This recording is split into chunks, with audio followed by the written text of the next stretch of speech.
오늘 강해 설교 말씀은 고린도전서 3장 1절에서 15절 말씀입니다. 오늘의 제목은 영적으로 성숙한 사람이 되자입니다. 사도 바울은 고린도 교회가 가지고 있던 문제점에 대해 성도들에게 영적 성장의 중요성, 교회 내 분열의 문제, 그리스도인으로서의 삶과 봉사에 대한 심판을 강조하고 있습니다. 저는 아직도 미성숙한 사역자로 서 있음을 고백해 봅니다. 이 시간을 통해 저 또한 간절한 마음으로 영적인 성숙함을 이뤄가길 소망해 봅니다.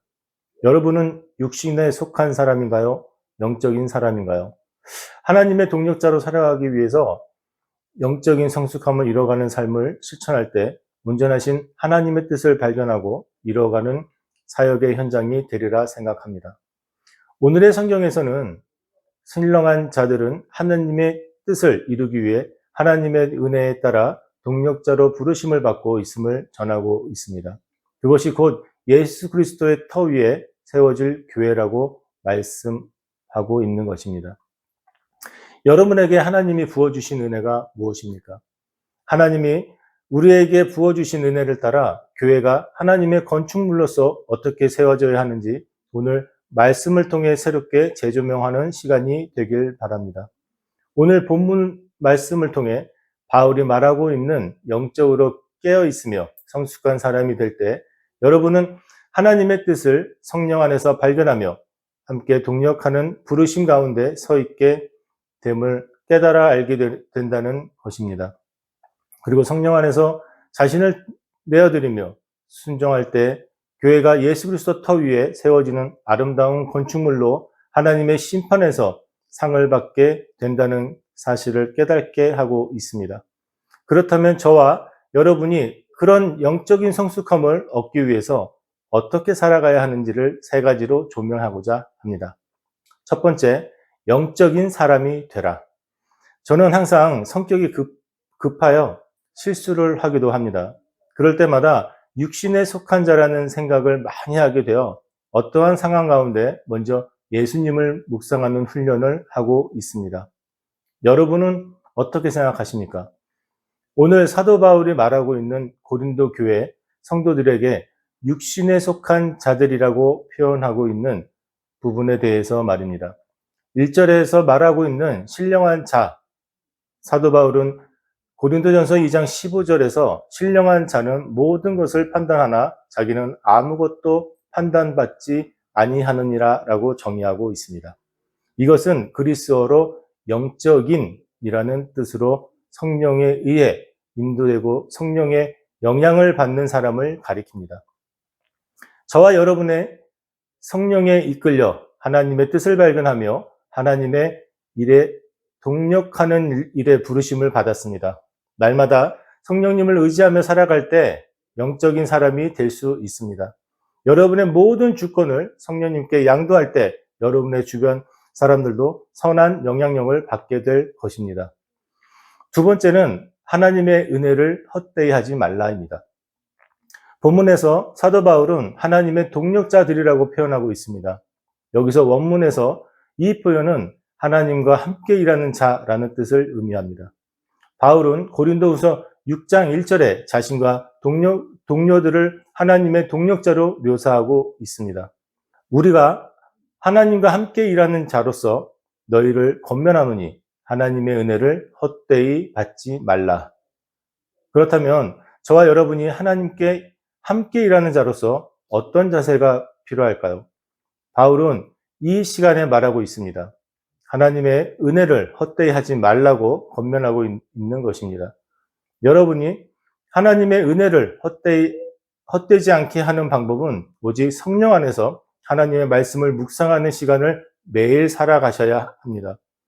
저와 여러분이 육신의 매인자가 되지 않으려면 우리를 거룩하게 할 수 있는 것은 오직 하나님의 말씀을 묵상하는 방법밖에 없습니다.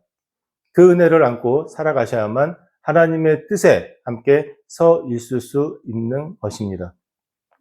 저에게 처음 하나님의 부르심을 받을 때 아내가 이런 말을 했던 기억이 납니다. 당신이 아니더라도 하나님께 순종할 사람은 줄이 서 있습니다. 라는 말이었습니다. 이 말이 저에게 큰 일침을 가했고 당시 저에게 큰 동기부여를 줬던 적이 있었습니다. 이제 여러분도 하나님의 은혜에 감사드리며 적극 하나님의 뜻에 동참하는 자로 살아가시기를 권면드립니다. 세 번째, 예수 그리스도의 터 위에 믿음을 세워가라입니다. 저와 여러분이 이 시간에 바울을 통하여 받은 하나님의 은혜를 상기시키며 그 은혜를 따라 예수 그리스도의 터 위에 아름다운 교회를 세워가셔야만 합니다. 이것이 우리를 향한 하나님의 뜻임을 명심해야 합니다. 오직 믿음으로 나아가는 하나님의 동력자들이 되셔야만 하는 것입니다. 바울은 오늘 본문 말씀을 통해 각자의 행위가 마지막 날에 시험을 받게 될 것이라고 경고하고 있습니다. 우리의 마음이 어떠한지를 반드시 심판받는다고 전하고 있는 것입니다. 저와 여러분의 삶과 믿음의 기초는 오직 예수 그리스도여야만 한다는 사실을 명심해야 합니다. 오직 예수님을 바라보며 성령 안에서 하나님의 뜻을 구하는 여러분이 되시길 적극 권면해 드립니다. 예수 그리스도의 터 위에 세워지는 교회를 이뤄가야 한다는 것은 우리에게 부어주신 하나님의 뜻이라는 사실을 본문을 통해 다시 한번 각인되는 시간이 되시길 기도합니다. 가끔 하나님의 일을 감당할 때 제 안에 무엇인가가 부딪히는 마음이 일어날 때가 있었습니다. 그럴 때마다 모든 것을 멈추고 성령님께 묻습니다. 저에게 무엇을 요구하고 계시는지, 혹은 예수님을 묵상하며 하나님의 말씀을 구하는 시간을 가져봅니다. 그럴 때마다 저의 혈기가 저의 육신에 속한 생각들을 내려놓는 시간이 필요함을 인지하게 됩니다. 때로는 찬양을 들으며 저의 마음을 다스려 봅니다. 제 중심으로 살아왔던 지난 시간들의 잔재가 드러날 때마다 저는 성령 안에서 저를 내려놓는 싸움을 통해 예수님의 십자가를 묵상하다 결국 눈물로 하나님의 은혜를 깨닫는 귀한 시간을 발견하게 됩니다. 그 순간 제 입에서는 저는 죄인입니다. 그런 고백을 통해 다시금 초심으로 돌아가 하나님의 사랑을 발견하는 시간을 갖게 됩니다. 저는 영적인 성숙함을 위해 가장 기초가 되는 것이 아내와 가족이 한 방향을 바라보는 훈련이라고 생각합니다. 그래서 어떠한 일이 있을 때 함께 기도하며 그 일의 해결을 위해 연합을 더욱 강조합니다. 오직 예수님을 바라보며 성령 안에서 하나가 되는 데 더 힘을 씁니다. 저희 공동체 안에 중국에서 한국으로 귀화하신 분이 계십니다. 그 분과 어떤 일을 함께 봉사할 때면 저와 비슷한 성격 때문에 많이 부딪히게 되고 또 둘 다 성격이 급해가지고 서로의 오해가 있을 때가 있습니다. 그러다 봉사가 끝나고 난 뒤에 하루의 일과가 마무리되면서 부족했던 저의 모습을 하나님께서 비춰주십니다. 함께 봉사하시는 분들과 하나님의 뜻을 함께 중보하며 마무리할 때 서로가 부족했던 것을 사과하게 되고 하나님의 은혜로 더 큰 은혜를 주시게 됩니다. 세상의 일을 할 때면 연약함 가운데 제가 살아가는 목적을 잃어버릴 때가 있습니다. 그 목적 중심에 예수님을 따라 살아가려는 저의 몸부림은 날마다 성령 안에서 영적인 성숙함을 이뤄가시는 걸 깨닫게 됩니다.